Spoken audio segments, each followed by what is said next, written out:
¿Qué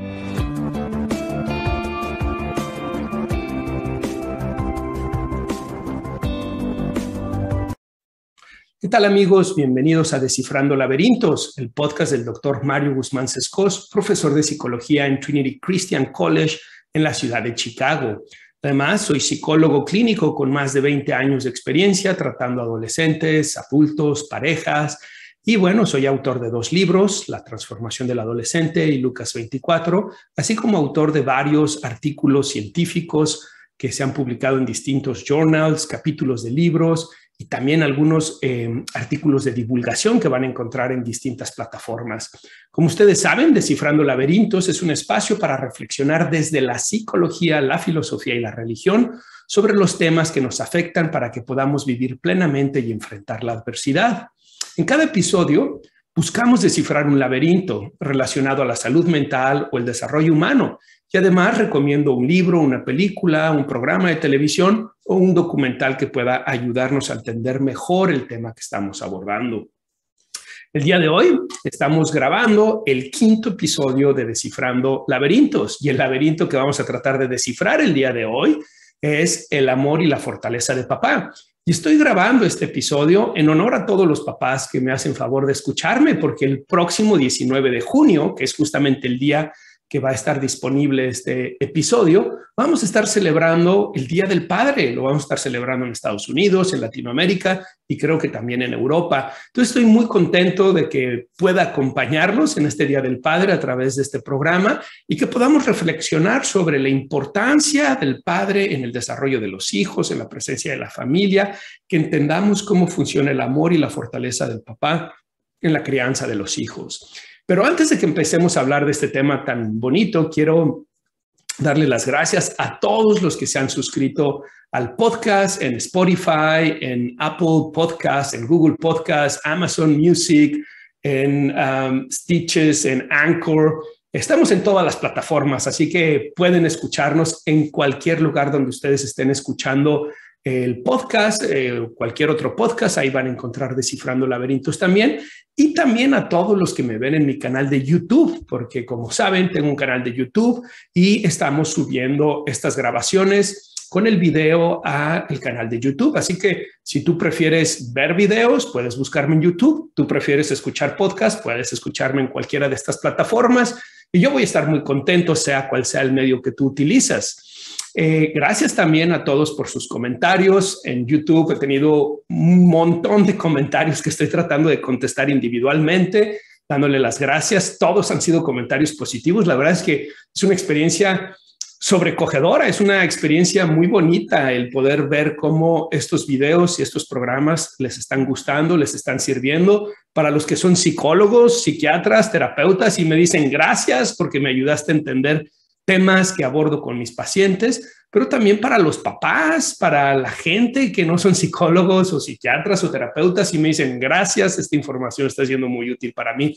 Así que muchas gracias a todos los que están dejando sus comentarios en YouTube y les estoy tratando de contestar directamente. A los que están dejando sus comentarios en Spotify, y te invito a que tú lo hagas porque hay una zona donde tú puedes dejar tus comentarios, tus preguntas, tus sugerencias o tus reclamaciones, si así lo quieres. Les voy a estar tratando de dar respuesta por medio de estos programas para que puedan ustedes escuchar la respuesta cuando están escuchando los episodios de Descifrando Laberintos. Y bueno, déjenme empezar con eso porque tengo a María Chavarría que nos dice: excelente, gracias por compartir su conocimiento. En lo personal me ha ayudado a identificar mis errores de pensamiento, a entender y enfrentar mi situación de depresión y ansiedad.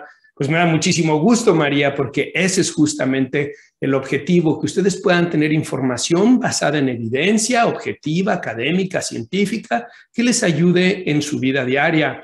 Verónica Olvera nos dice: muchas felicidades, continúe por favor. Me gustaría que pusiera ejemplos de la terapia cognitivo-conductual.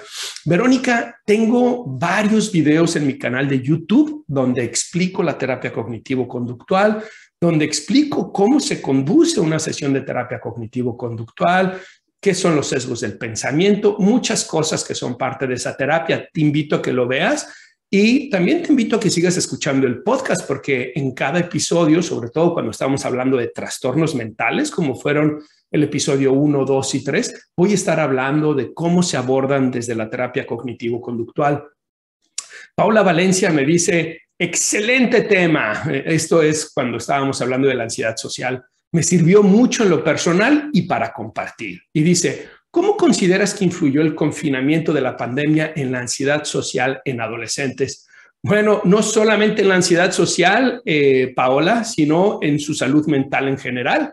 Les comparto que acabamos de terminar un artículo, el doctor Sebastián Galán, el doctor José Luis Calderón y su servidor, sobre la salud mental y el bienestar psicológico en jóvenes de Estados Unidos y de México durante la pandemia. Evaluamos jóvenes de la universidad donde yo trabajo, Trinity Christian College, y jóvenes de la Universidad de Guadalajara y de la Universidad Autónoma de San Luis Potosí, y medimos cómo estaba su salud mental y su bienestar psicológico. Y lo que encontramos son datos, la verdad, preocupantes, muy preocupantes. Creo que no estoy diciendo nada nuevo, pero creo que ahora es más evidente que muchas de las estrategias tomadas por los gobiernos trajeron consecuencias o costos importantes en la economía, en la sociedad y también en la salud mental. Nosotros encontramos que en México hasta el 78% de los estudiantes tienen síntomas de depresión, 93% de ellos de ansiedad y 89%, si mal no recuerdo, de estrés. En Estados Unidos los números fueron menores, pero también una afectación mayor a la normal. Y creemos que en gran medida en Estados Unidos la afectación fue un poco menor por al menos dos razones. La primera es, aquí hubieron más apoyos gubernamentales en cuanto a apoyos económicos, apoyos para que la gente pudiera salir adelante mientras estaban confinados, mientras no estaban trabajando. Y en México no hubo nada de eso. Y por otro lado, acá en Estados Unidos hubieron más oportunidades de continuar con su vida social y con su vida laboral, lo cual no fue el caso en México. Muchos de los jóvenes estudiantes en Estados Unidos, o la gran mayoría de ellos, trabajan en los restaurantes, en la comida rápida, y como ustedes saben, ese tipo de negocios fueron considerados esenciales. Entonces eso les permitió seguir laborando, seguir teniendo un ingreso, seguir relacionándose con otras personas.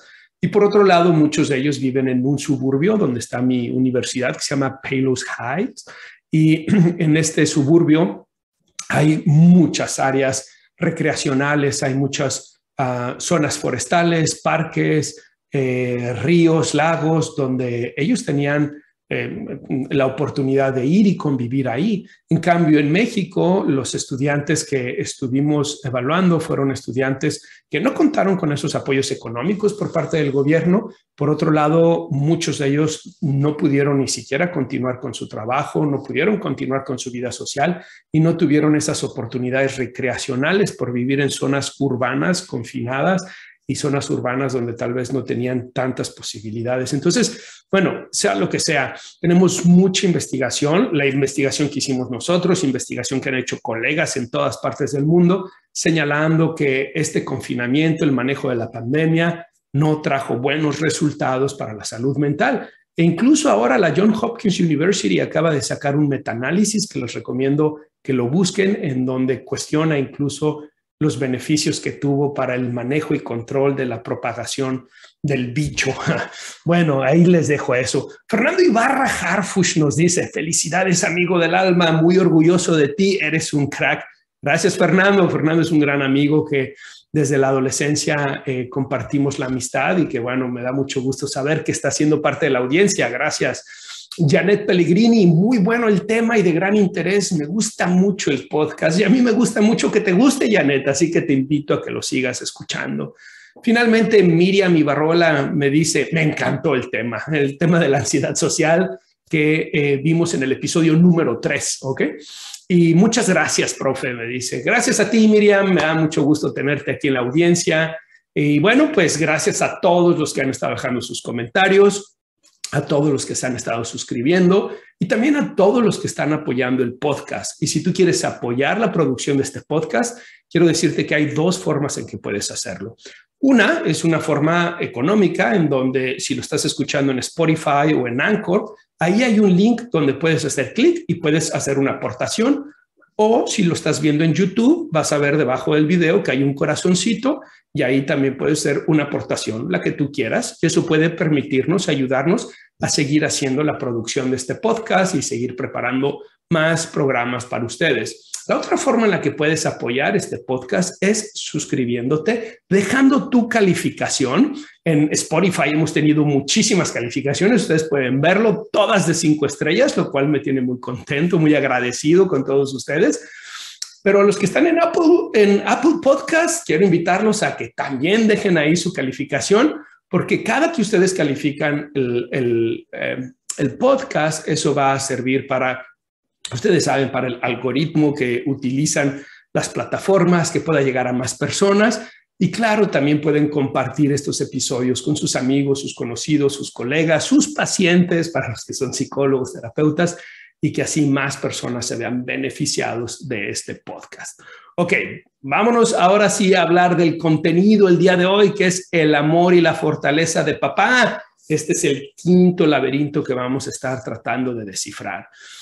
Y para ello quiero invitarlos a que se pregunten si se han dado cuenta que la figura del padre está de alguna manera debilitada en nuestra sociedad. Si ustedes se fijan, por un lado tenemos papás ausentes, ya sea porque los divorcios van en crecimiento, ya sea porque hay papás que no se hacen responsables de sus hijos, ya sea porque hay papás que simplemente no están presentes en la vida diaria de sus hijos. Pero por otro lado tenemos también a académicos o a grupos sociales como ciertos grupos feministas en donde constantemente están hablando de la figura del padre como algo que no solamente no es positivo, sino como algo que es negativo. Entonces, esta idea del patriarcado como si fuera algo negativo, algo que ha dañado a la sociedad, algo que daña a la gente, ¿no? Por otro lado tenemos los medios de comunicación. Y si ustedes se fijan, los medios de comunicación han estado mandando una imagen del padre muy debilitada, una imagen distorsionada, una imagen negativa. Desde que veíamos El Chavo del Ocho, para los que somos de México, ¿se acuerdan de Don Ramón? Era una figura de padre ejemplar, para nada, era un desobligado, era alguien irresponsable, era alguien que lo golpeaban y lo maltrataban las mujeres y los niños. Pero si se fijan, Kiko tampoco tenía un padre. Ninguno de los niños tenía como una figura paterna positiva realmente. ¿Qué hay de Homero Simpson? Tampoco fue como una figura de padre muy positiva, que diríamos, ¿no? O el programa tan popular que hubo en la década del 2000 y de los 90 que se llamaba Everybody Loves Raymond. ¿Se acuerdan? Todos aman a Raymond. Que era como un niño grandote que prácticamente era un hijo más para su esposa y que su esposa de alguna manera pues lo gobernaba, por decirlo de alguna manera, una persona blandengue. O incluso si nos vamos más atrás, para los que son de México en la década de los 50s y 60s, que hubo una película y una serie, una telenovela que se llamaba Gutierritos, ¿se acuerdan? Un hombre que era maltratado por su esposa y por sus hijas. Pero esa es una figura del padre que los medios de comunicación nos han estado presentando. La otra figura del padre es el opuesto, ¿no? Yo diría a estas primeras que acabo de mencionar, es la del padre blandengue, el padre que no tiene carácter, el padre que es sumiso y maltratado por su esposa, que no tiene responsabilidades, que no es un padre, una figura positiva para sus hijos. Pero luego nos presentan el opuesto. El opuesto es el padre tirano, el padre malévolo, el Darth Vader, ¿no? Que es la figura más representativa, el de Star Wars, en donde es esta idea de que papá es una figura negativa, una figura violenta, una figura agresiva. Y lo vemos también en muchas películas y muchas series representado de esa manera. O por otro lado tenemos la gran mayoría de películas de Disney, donde el papá simplemente no existe, está completamente borrado de la pintura, ¿no? Salvo algunas excepciones muy valiosas. Esas mis dos películas favoritas de Disney, que son la de El Rey León y la de Pinocho, ¿no? Que si ustedes se fijan, aunque en El Rey León se muere el padre sigue como una figura mitológica, simbólica, que se está haciendo presente en Simba. Y bueno, Simba tiene una figura del padre sustituta muy poderosa, que es el macaco, ese medio chamán que está ahí ayudándolo para que se encuentre a sí mismo y se convierta en el hombre que está llamado a ser. Pinocho pues tiene un padre que es un pan de Dios, ¿no? Es un pan dulce, el Geppetto, ¿no? Y es una historia preciosa. Tal vez en otro momento les hable más acerca de Geppetto y del Rey León. Por ahí tengo artículos que he escrito sobre eso que les recomiendo que los lean. Pero son excepciones. La gran mayoría de las veces los medios de comunicación presentan al padre como una figura o ausente o irresponsable o una figura negativa, violenta, que es un mal ejemplo para sus hijos. Pero no es solamente eso. En el mundo académico también hay una tendencia a debilitar, a afectar la figura del padre. Por ejemplo, The Atlantic, un journal muy importante aquí en Estados Unidos, publicó un artículo que se titulaba ¿Are Fathers Necessary? Y el subtítulo es As a paternal contribution may not be as essential as we think. La contribución del padre tal vez no es tan esencial como nosotros creemos. Claro, esta es una socióloga feminista que presenta esta perspectiva diciendo básicamente que los papás no son necesarios para el desarrollo de los hijos. O el New York Times, en donde sostuvo una discusión con distintos autores que la titularon What are fathers for? ¿Para qué son los papás? Y la editora de dicho periódico concluyó, no estoy segura que un niño necesite de su papá. Bueno, esto que estamos viendo en realidad no es algo nuevo. Filósofos y académicos postmodernos y marxistas han estado tratando de debilitar la figura del padre desde finales del siglo XIX, principios del siglo XX, hasta nuestra fecha.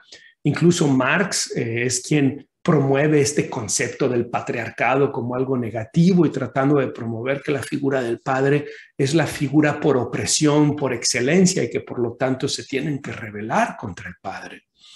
Pero incluso podríamos identificar esta actitud antagónica a la figura del padre todavía mucho más atrás. Y me refiero mucho más atrás. Piensen ustedes en la primera historia o en la primera historia escrita que tenemos en la humanidad. Bueno, no sé si es la primera, pero al menos una de las primeras y sin duda la más importante en cómo ha conformado al mundo occidental.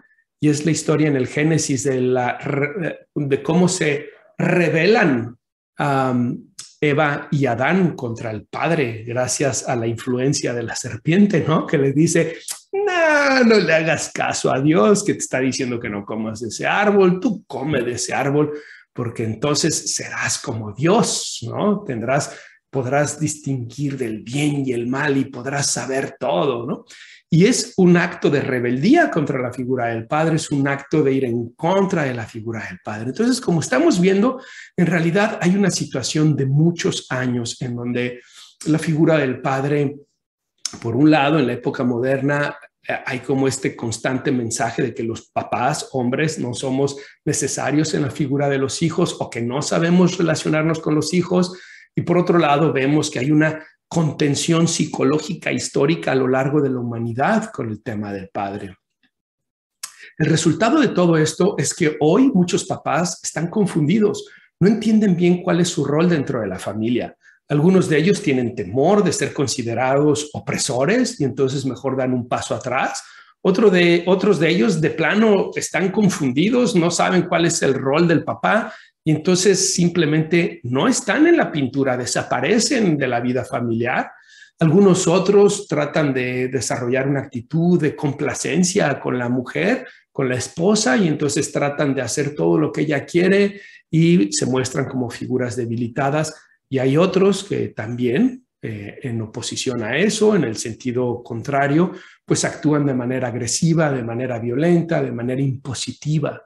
La realidad es que los hombres tenemos una carencia de figuras masculinas que sirvan como ejemplos, como modelos de paternidad. Y creo que es muy importante que podamos recuperarla y trabajar con eso. ¿Y por qué digo que es muy importante? No, porque los hombres somos el 50% de la población en el mundo, porque todos venimos de un padre y de una madre. Y si tenemos padres debilitados, si tenemos padres agresivos, si tenemos padres que no saben relacionarse con sus hijos o no saben relacionarse con sus esposas, todos pagamos el plato roto, ¿no? Entonces, por eso creo que es importante cambiar esa narrativa y tratar de ayudarles a los papás a que vean que ellos sí pueden ser papás presentes, amorosos, que ayuden a sus hijos y a sus esposas. Pero hay algo que me parece que es muy importante también, y esto es algo que el doctor Warren Farrell, en su libro The Boy Crisis, la crisis del niño, hace énfasis, y me parece muy acertado este énfasis que él está haciendo. Él dice que ha habido un cambio de roles entre el hombre y la mujer.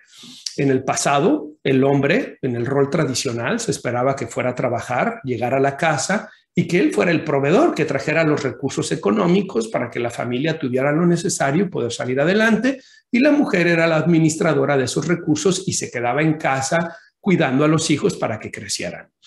Bueno, en lo particular no creo que tenga nada de malo ese rol. Sin embargo, el rol ha cambiado y tampoco creo que tenga nada de malo que haya cambiado el rol. Pero lo que vemos es que hoy las mujeres se han incorporado de manera contundente en la vida pública de la sociedad occidental, ocupando altos cargos en las empresas, altos cargos políticos, altos cargos en la academia, y con ello ha venido grandes contribuciones, aspectos muy positivos que han permitido que como sociedad podamos crecer y comprender cosas que de otra manera no lo estábamos haciendo tan bien. Sin embargo, ese cambio de rol también ha implicado que ahora los hombres tienen que competir por un trabajo y tienen que competir por unos ingresos, no solamente con otros hombres, sino también con otras mujeres, ¿no? Entonces ahora se ha multiplicado el número de competencia y estamos viendo algo muy llamativo. Eso está a lo que me refiero es que los hombres están dejando de estudiar. Fíjense, aquí en Estados Unidos, las universidades, más del 60% de los estudiantes a nivel de pregrado, en México decimos licenciatura, en Estados Unidos dicen bachelor, más del 60% de los estudiantes son mujeres. Y cuando vamos a posgrado, maestrías y doctorado, estamos hablando del 80% de los estudiantes son mujeres y no hombres. Algunos podrán ver esto como un gran logro. Sin embargo, necesitamos preguntarnos, ¿es realmente un gran logro? ¿Qué no es esto lo que hemos estado trabajando en los últimos 30, 40 años para decir que no pueden haber estas disparidades entre los hombres y las mujeres? Claro, antes era en el sentido contrario y ahora lo estamos viendo en este sentido, pero no creo que haya sido bueno ni uno ni el otro. Y lo que está sucediendo es que muchos hombres no se están preparando intelectualmente, piensan que no son lo suficientemente capaces para los estudios y entonces no están obteniendo trabajos especializados que pueden tener una mejor paga. Y lo que está sucediendo es que las mujeres están teniendo mucho más acceso a este tipo de oportunidades que los hombres. Y esto está generando una tensión. No solamente por eso, sino porque esos roles que estábamos hablando, el rol tradicional en donde se espera que el hombre sea el proveedor y la mujer sea la administradora, bueno, se han cambiado, pero sobre todo se han cambiado en una dirección, en la dirección de que la mujer no tiene por qué quedarse en casa, la mujer puede desarrollarse y emprender y crecer académicamente, laboralmente, económicamente, no tiene por qué quedarse en casa. Totalmente cierto, no tengo nada en contra de eso. Pero lo que no cambió fue el rol del hombre. Se sigue esperando que sea el hombre el que sea el proveedor. Se sigue esperando que sea el hombre el que se haga responsable de la parte económica de la familia. Y fíjense, si una mujer decide quedarse en casa y no trabajar, ¿cómo le decimos? Le decimos ama de casa. Pero si un hombre decide quedarse en casa y no trabajar, ¿cómo le decimos? Mantenido, ¿verdad? O es muy común cuando estoy trabajando con parejas que escucho a las mujeres decir cosas como, mi dinero es mío, lo que tú ganas es para la familia. ¿Se fijan cómo han cambiado estos roles en una dirección, pero no en la otra dirección? Y si tenemos en cuenta lo que les estaba diciendo, que menos hombres están estudiando a niveles universitarios, podrán entender la tensión que se está generando. Warren Farrell nos llama a que replanteemos esto y que veamos ¿cuál es realmente un mecanismo que sea más apropiado? Desde mi perspectiva, tengo dos puntos en esto. La primera es que Yo no veo nada de malo en el rol tradicional si eso funciona para la pareja, si eso es lo que el hombre y la mujer acuerdan y la mujer quiere quedarse en casa, administrar los bienes, educar a los hijos. No veo nada de malo en eso y el hombre es el que vaya y que sea el proveedor. Padrísimo. Tampoco creo que sea necesariamente malo en el sentido contrario. Si el papá decide quedarse en casa y la mujer tiene grandes oportunidades laborales, económicas y ella es la que va a salir, tampoco creo que sea necesariamente malo. Creo que para el hombre va a ser un reto y para la mujer también, porque el hombre tendrá que preguntarse qué va a hacer con ese elemento que es resultado de miles de años de evolución humana en donde el hombre ha ejercido ese rol. Entonces simplemente tendrá que preguntarse cómo voy a suplantar eso, ¿no? Y la mujer también tendrá que preguntarse cómo voy a suplantar o cómo voy a manejar ese instinto materno que a lo largo de todo este proceso evolutivo se ha desarrollado y que todavía lo tengo y que no voy a estar satisfaciéndolo plenamente. Y eso lo veo con muchas de mis pacientes que me dicen que se encuentran entre la espada y la pared por el éxito laboral que tienen, pero al mismo tiempo que no se sienten cerca de sus hijos o que sus hijos y ellas no tienen esa relación estrecha, ¿no? Entonces, ese es un reto, ¿ok? Pero la otra cosa que quería comentar es que si ambos deciden trabajar, si ambos deciden ser proveedores, me parece que la mejor estrategia entonces es sentarse y negociar. ¿Qué vamos a hacer con tus ingresos y con mis ingresos? ¿Qué vamos a hacer con las responsabilidades en el hogar? ¿Qué vamos a hacer con la educación de los hijos? ¿Quién se va a hacer cargo de qué cosas y quién se va a hacer cargo de qué otras cosas?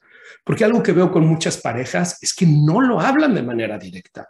Y entonces lo que sucede es que se manejan desde las expectativas, desde el sesgo cognitivo de la lectura del pensamiento. Él debería saber, ella debería saber, y se genera más tensión. Así que estos cambios de roles sobre lo que hace papá, sobre lo que hace mamá, son muy importantes, pero también son una oportunidad para que podamos desarrollar acuerdos y nos permitan mejores resultados. Bueno, continuando con la importancia del padre en el desarrollo de los hijos, quiero hablarles sobre el efecto de la ausencia del padre. Las siguientes cifras que les voy a estar leyendo son del National Center for Fathering, el Centro Nacional para la Paternidad,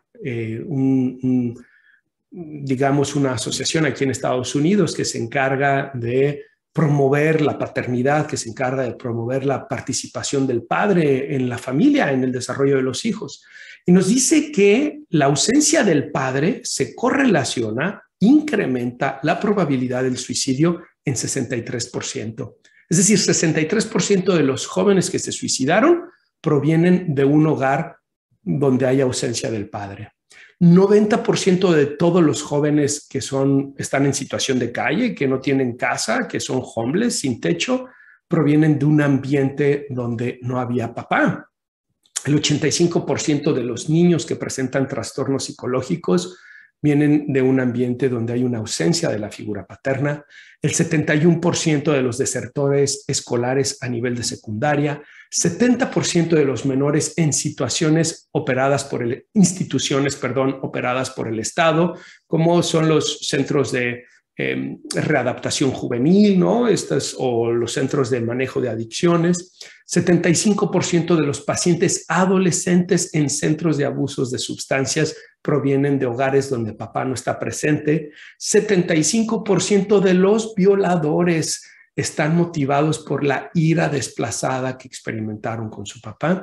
Y el 71% de los embarazos adolescentes son en chicas que provienen de un ambiente familiar con ausencia o conflicto con la figura del padre. Y es que fíjense que esta ausencia o conflicto de la figura del padre es un tema psicológicamente muy importante. Es algo que en psicología llamamos la herida del padre. Autores como Alan Chinen han hablado de esto desde hace varias décadas. Recuerdo una vez estar en un congreso en Barcelona y escuchar al psicólogo Luigi Soja, esto fue en el 2005, si mal no recuerdo, hablando de este tema, pero desde incluso antes de él. Por ejemplo, Alan Chinen, desde el 97, hablaba de esta herida del padre. ¿Y a qué se refiere la herida del padre? Bueno, es la deficiencia o ausencia del amor del padre, ya sea intencional o involuntario, ¿no? Entonces, fíjense, cuando tenemos un papá ausente, o un papá que es deficiente en su experiencia paterna de amor con sus hijos, ya sea de manera intencional o involuntaria, puede provocar lo que llamamos la herida del padre. Y esta herida del padre va a generar una serie de consecuencias psicológicas, síntomas psicológicos. Esta herida se da como resultado del abuso físico, del abuso sexual, del abuso emocional, pero de la ausencia también. Y cuando hablo de ausencia, no me refiero solamente a aquellos papás que están ausentes físicamente, como hogares donde papá no existe o papá ha desaparecido o donde hay un divorcio y se ve muy poco a papá. También me refiero a una ausencia emocional de papá, en donde papá tal vez está, pero no está, en donde papá tal vez trabaja mucho y convive muy poco con los hijos, y cuando convive con los hijos tal vez no conecta emocionalmente con los hijos. También es resultado de papás con problemas de adicción, problemas de alcohol, problemas de drogas, y con papás que tienen una tendencia a ser negligentes con sus hijos. Estas son las cuatro, digamos, causas de la herida del padre, que lo que va a dar pie es que los hijos van a tener una serie de problemas psicológicos y emocionales, problemas en su comportamiento, como pueden ser mayores problemas académicos, mayores problemas con la figura de autoridad, mayor promiscuidad, mayores problemas con abusos de sustancia, en fin, todos los problemas que anteriormente les mencioné. Y esto es un tema muy importante porque la herida del padre, si no la trabajamos adecuadamente, es algo que se puede prolongar a lo largo de nuestra vida. Ahora bien, tal vez ustedes van a estar pensando, oye Mario, entonces quiere decir que los hijos de ambientes, de familias donde ha habido una ruptura familiar, donde ha habido divorcio, forzosamente van a tener la herida del padre. Yo diría, no forzosamente, depende en cómo lo maneja mamá y papá. Sin embargo, estadísticamente hablando, claro, hay un mayor riesgo. Todas estas situaciones que les estaba mencionando del National Center for Fathering, como el suicidio, los chicos fugitivos, los trastornos psicológicos, los menores infractores, el abuso de sustancia, etcétera, incrementa la correlación, la probabilidad de que sucedan, pero no son causa y efecto. En psicología, en ciencia en general, hablamos que hay explicaciones causales y explicaciones correlacionales. Las causales es cuando es causa y efecto, y las correlacionales es cuando más se presenta una situación, más probable es que se presente otra situación. En este caso estamos hablando de correlaciones, es decir, es más probable que si tus hijos crecen sin un papá, esto pueda suceder. Pero todas las familias en donde ha habido divorcio van a experimentar esto.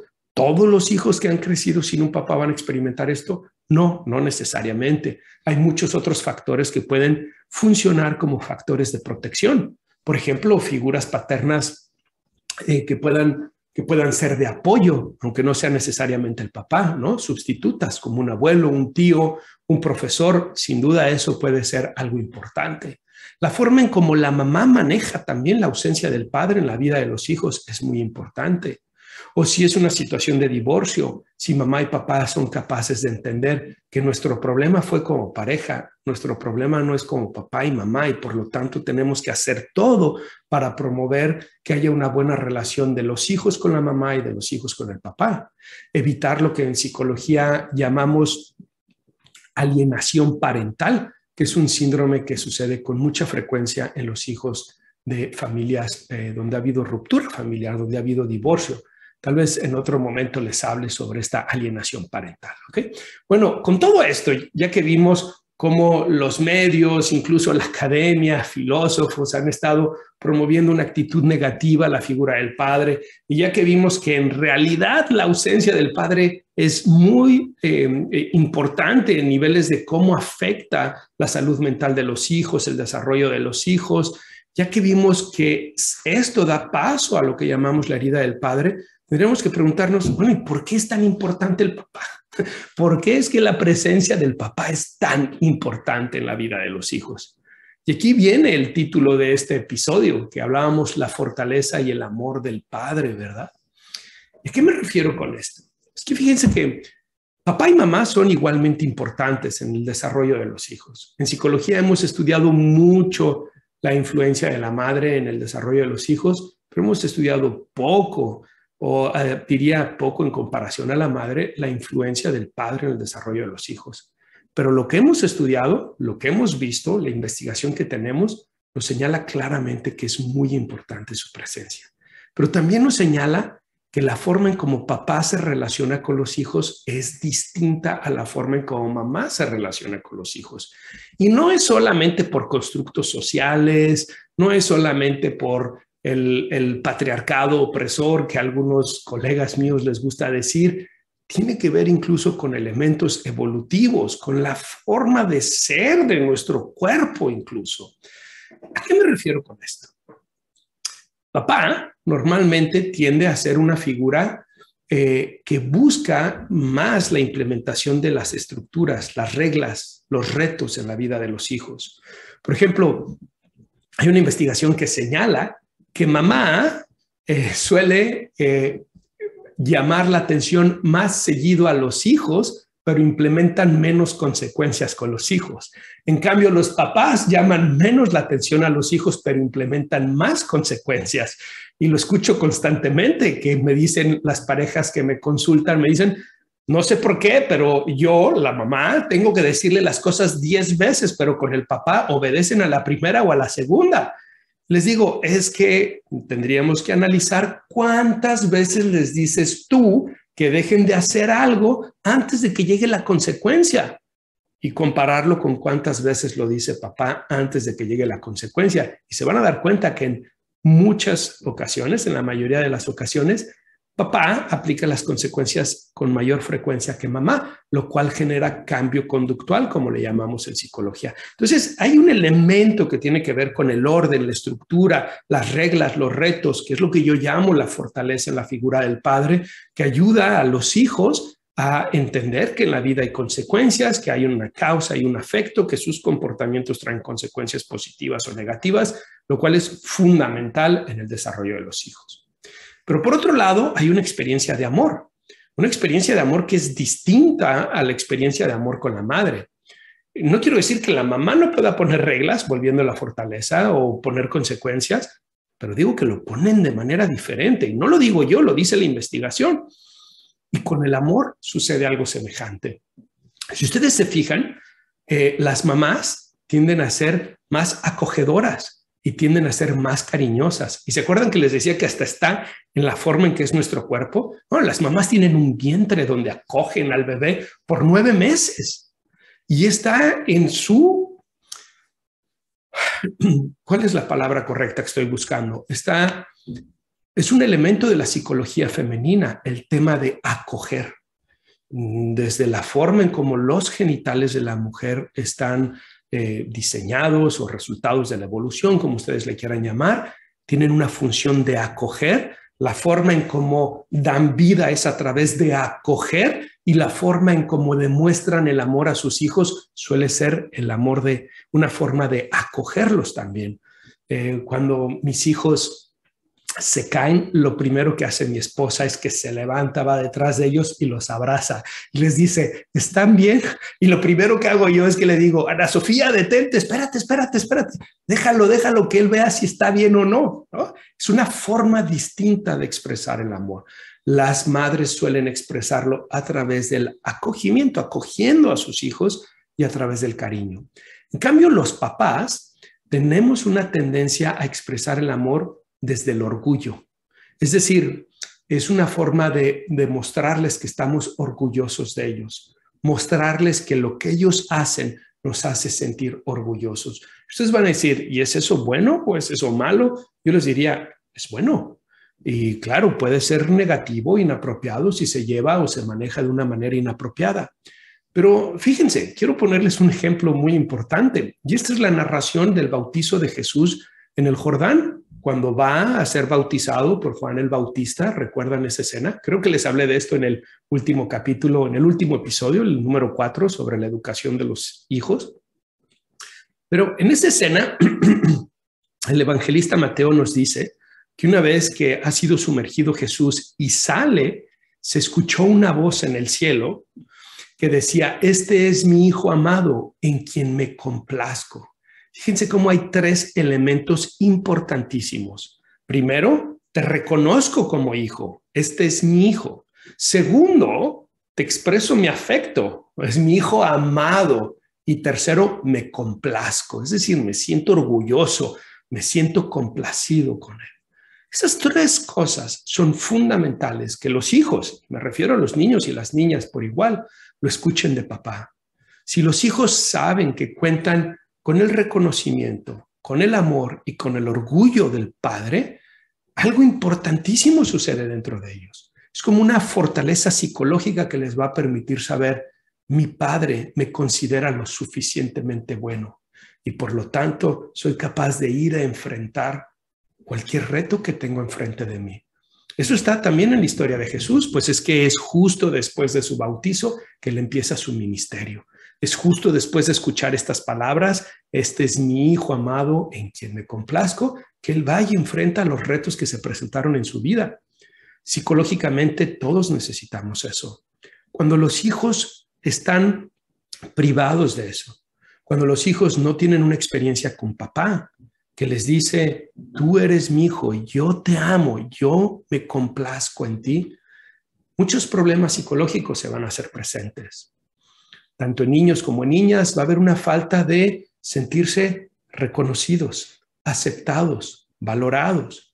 Y esa falta de reconocimiento, aceptación y valoración se puede ver manifestada en conductas violentas, en conductas promiscuas, en problemas de alcohol, en problemas con autoridad. Tenemos mucha investigación en psicología, por ejemplo, de que las pandillas o los grupos de narcotráfico, si ustedes se fijan, la gran mayoría de los jóvenes provienen de ambientes donde la figura del padre o estaba ausente o no fue capaz de mandar este mensaje. Se desarrolló en conflicto con los hijos. Y si ustedes se fijan, esas estructuras criminales tienen una forma de funcionamiento sumamente paternal. Claro, de manera negativa, pero hay un proceso de iniciación y hay una forma de pertenencia. Tú perteneces a nosotros y donde normalmente están gobernadas por una figura masculina fuerte, en donde los demás hombres están trabajando para esa figura, para ganar la aprobación, para ganar el reconocimiento de esa figura. O vean, por ejemplo, en el caso de los tiroteos que suceden en Estados Unidos en las escuelas. Han habido 28 tiroteos. De los 28 tiroteos, 26 de los jóvenes que participaron en esos tiroteos, 26 provienen de lugares donde papá estaba ausente o donde tenían una relación altamente conflictiva con el padre. Algo pasa cuando nosotros no sentimos ese reconocimiento, ese amor y esa complacencia en nuestro padre, que nuestra mente se perturba, se desarrolla la idea de no soy lo suficientemente bueno. En el caso de las chicas vemos mucha promiscuidad, en donde pueden ir de un chico con otro chico, buscando esa aprobación, buscando ese reconocimiento, esa aceptación de una figura masculina. Desafortunadamente, mientras más lo buscan de esa manera, menos lo logran. Entonces, ahí está la importancia de la figura del padre. En esa fortaleza y en ese amor que se expresa de manera distinta que la fortaleza y el amor de la madre. Porque vaya que las madres son fuertes también y vaya que son amorosas. Pero los hijos necesitan de un padre y de una madre, de que puedan experimentar esa fortaleza y ese amor desde cómo lo expresa y lo vive la madre y cómo lo expresa y lo vive el padre. Ok, vámonos pues a las estrategias, porque ya me estoy alargando y no quiero alargarme mucho más, pero vámonos a las estrategias para el papá de hoy, ¿no? ¿Qué pueden hacer los papás que nos están escuchando en este Día del Padre o en cualquier momento que nos estés escuchando o viendo este video? ¿Qué puedes hacer para fortalecer el vínculo con tus hijos? Y si tú eres un psicólogo, terapeuta, psiquiatra que me esté escuchando, te invito a que también prestes atención a esto, porque creo que puede ser de mucha ayuda a tus pacientes o clientes con los que estás trabajando. Si los hijos están en la etapa de la infancia, si son hijos pequeños, tengo para ustedes 4 recomendaciones. Número 1, leerles libros que fomenten su inteligencia emocional y reflexionar con ellos sus moralejas.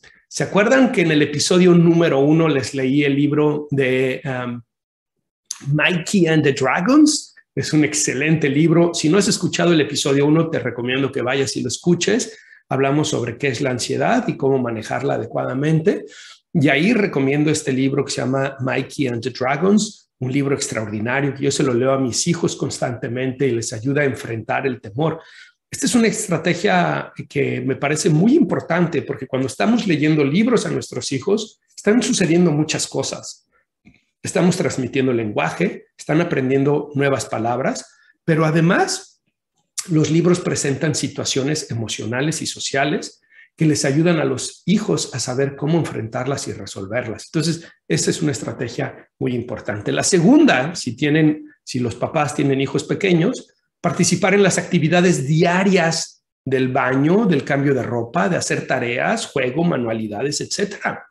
Muchos papás dicen, es que trabajo mucho, es que llego muy tarde, es que yo soy el que tengo que proveer. Les digo, muy bien, todo está muy bien, felicidades, qué bueno que eres responsable, pero hay un problema. Para tu hijo, lo que tú haces fuera de la casa, lo que tú haces en tu oficina, en tu trabajo, no tiene nada que ver con su vida. Para tu hijo, lo que su vida incluye es bañarse, jugar, ir a la escuela, hacer pipí, popó, cenar, desayunar, ver la televisión. Y si tú no formas parte de nada de eso, bueno, pues no formas parte de su vida. Estás ausente de las actividades que constituyen su vida. Y por eso es importante que busques la forma de hacerte presente, porque entonces estás presente en su vida. El número 3 son las actividades recreativas. A los niños pequeños les encanta ir a hacer paseos en el bosque, salir en la bicicleta, ir de campamento. Son cosas que les estimulan y que pueden ayudar mucho al vínculo. Y número 4, necesita pasarla bien contigo. No se trata solo de disciplina, papás. Se trata de que tus hijos tengan una experiencia positiva contigo. Juega con ellos, diviértete con ellos, que vean que eres una fuente de diversión y de pasarla bien. ¿Qué pasa si tienes hijos adolescentes? Bueno, aquí tengo 7 recomendaciones para ti. Número 1, educación sexual. No le saques, papá. Si tienes hijo o tienes hija, tienes que entrarle al tema. No es solamente responsabilidad de su mamá, de tu esposa, es también responsabilidad tuya, porque la forma en cómo tú educas sexualmente es diferente a cómo lo hace la mamá. Y necesitan ver la perspectiva masculina de la vida sexual, de por qué es importante, de cómo cuidarse, de cómo darse a respetar, de cómo tomar buenas decisiones en eso. Y de ahí es muy importante. Si tú no lo haces, siempre hay un buen samaritano que se llama San Google, en donde ellos van a ir y van a buscar toda la información de educación sexual que no necesariamente es la que quieres que aprendan. La segunda es actividad física y deportiva. Haz deporte con tus hijos. Es a través del deporte, a través de la actividad física, una gran oportunidad para enseñarles retos, a superar sus límites y a que ellos puedan experimentar junto contigo lo que es ese bienestar producto del esfuerzo.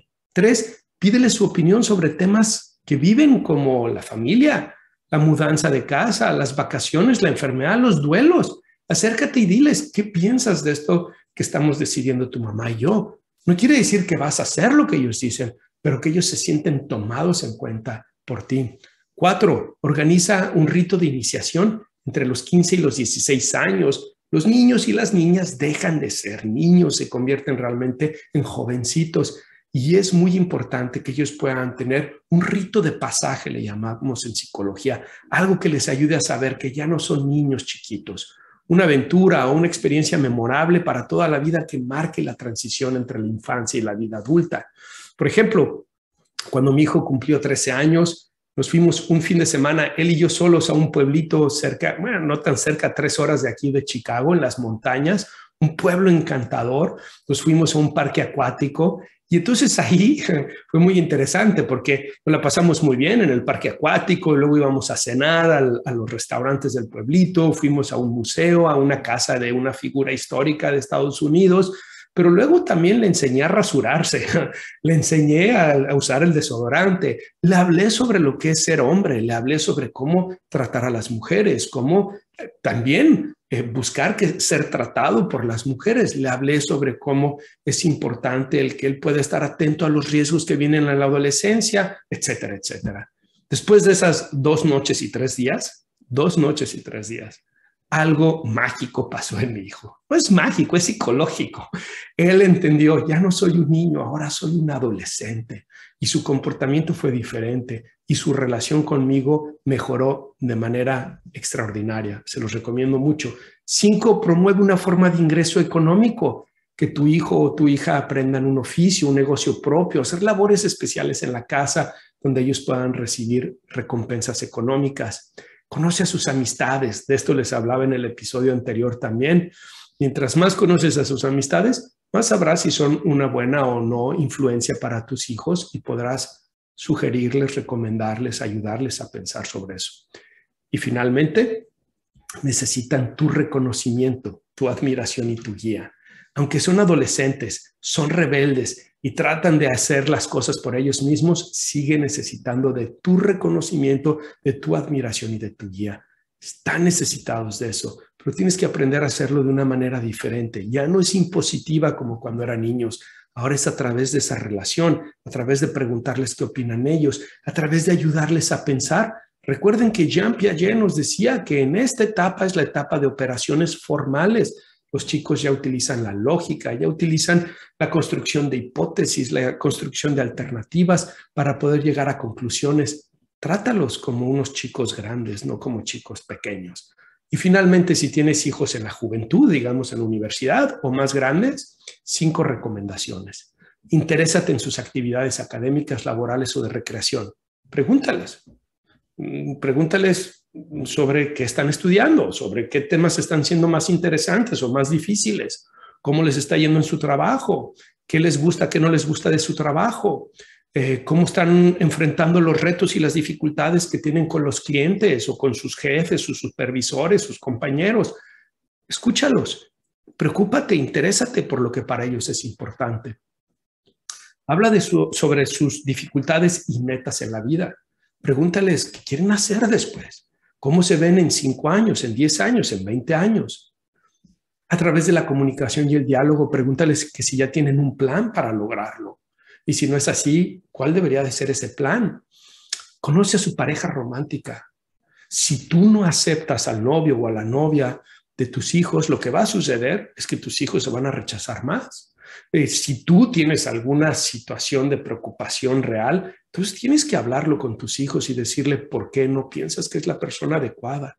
Pero si solamente hay una situación de rechazo a la pareja romántica o una actitud de desinterés, lo que va a suceder es que tu hijo o tu hija va a empezar a crecer en una dirección donde tú no vas a formar parte de ello y vas a perder la capacidad de influir en ellos. Dale un trato de un joven adulto, escuchándolo y respetando sus ideas. Si tu hijo ya tiene la mayoría de edad, ya trabaja, ya está haciendo las cosas por sí mismo, no puedes pensar que la relación va a seguir siendo de obediencia. Tiene que ser una relación más de iguales. Pero claro, tú sigues siendo el papá y como sigues siendo el papá, necesitas expresar tu opinión, incluyendo tus desacuerdos, pero entendiendo y aceptando y respetando que tus hijos en esa edad van a tener que experimentar por ellos mismos. Y finalmente, si algo necesitan los jóvenes en la universidad o después de la universidad o en cualquier etapa de la vida, es el respeto y el orgullo de papá. Si ellos escuchan de ti palabras de respeto, de orgullo, de admiración, que tú te sientes orgulloso de ellos, que tú los admiras, eso es como vitaminas emocionales para los hijos, ¿ok? Muy bien, bueno, hemos cubierto ya el tema de la fortaleza y el amor del padre, hemos hablado de la situación, de cómo ha habido este deterioro, este debilitamiento de la figura del padre en el mundo occidental, hemos visto el rol de los académicos, de los medios de comunicación, hemos hablado del cambio de los roles en el papá y la mamá, las consecuencias de la ausencia de la figura del padre y la herida del padre, hablamos por qué es tan importante el papá con el tema de la fortaleza y el amor del padre, y después vimos todas estas estrategias para fortalecer el vínculo entre el padre y los hijos en la infancia, la adolescencia y la juventud. Ahora no nos queda más que irnos a la última sección de este podcast. Y esta última sección es la recomendación del libro o documental que tenga que ver con el tema del día de hoy. Y les tengo dos recomendaciones y las dos buenísimas. La primera es este libro. Se llama The Road, El Camino, de Cormac McCarthy. Se los recomiendo ampliamente. Es un libro que tengo que serles sincero, todavía lo estoy leyendo, no lo he terminado. Pueden ver aquí en donde tengo este divisor de páginas que me hizo mi hija a propósito, pero me está pareciendo extraordinario el libro. Es una historia de un padre con su hijo en un mundo post-apocalíptico, en donde la vida, algo sucedió, todavía no explican muy bien qué es lo que sucedió, pero se encuentran en una situación apocalíptica y entonces el padre y el hijo tienen que sobrevivir. Y es un libro fuerte, desgarrador. Hay momentos bastante sensibles, crudos, así, sensibles, crudos y dolorosos. Pero también es un libro que nos habla del amor del padre que está dispuesto a hacerlo todo por la sobrevivencia del hijo. De un padre que ve en medio de la destrucción, en medio de la fealdad, en medio de la destrucción, en medio de la maldad, es capaz de ver también la belleza y la esperanza que representa el hijo y por lo tanto hacer todo por él. Así que se los recomiendo ampliamente, The Road de Cormac McCarthy. Y el otro es un documental, y este documental lo van a encontrar en YouTube. Se llama El Efecto del Padre. Está tanto en inglés como en español. Si lo quieres escuchar en inglés, es The Father Effect. Y si lo quieres escuchar en español, es El Efecto del Padre. Un documental que hicieron hace unos 4 o 5 años, en donde entrevistan a psicólogos, psiquiatras, pediatras, personas que crecieron sin sus papás, personas, figuras públicas, etcétera, y donde hablan de la importancia de la figura del padre en la vida de los hijos. Así que se los recomiendo ampliamente. Muy bueno el documental, no dura más de 1 hora, así que no van a tener problemas con él. Muy bien, pues es hora de terminar este programa, el episodio número 5, donde hablamos sobre el amor y la fortaleza del padre, aquí en su podcast Descifrando Laberintos. Espero que haya sido de ayuda para ustedes, que se queden con algunas ideas que les puedan permitir a los papás que nos están escuchando poder tener una mejor relación con sus hijos. Y a las mamás también, a que puedan valorar más la importancia de la figura del padre en la vida de sus hijos. Incluso si ustedes están divorciados, espero que este haya sido de ayuda para que las mamás puedan permitir y promover que el papá tenga una relación con sus hijos y que el papá pueda asumir su responsabilidad y tratar de vivir cerca de sus hijos. Y bueno, sin más, quiero darle las gracias a todos ustedes y recordarles, si quieren apoyar la producción de este podcast, pueden hacerlo de 2 formas. Una es para los que lo escuchan en Spotify. Ahí hay un link donde pueden hacer alguna contribución económica si desean.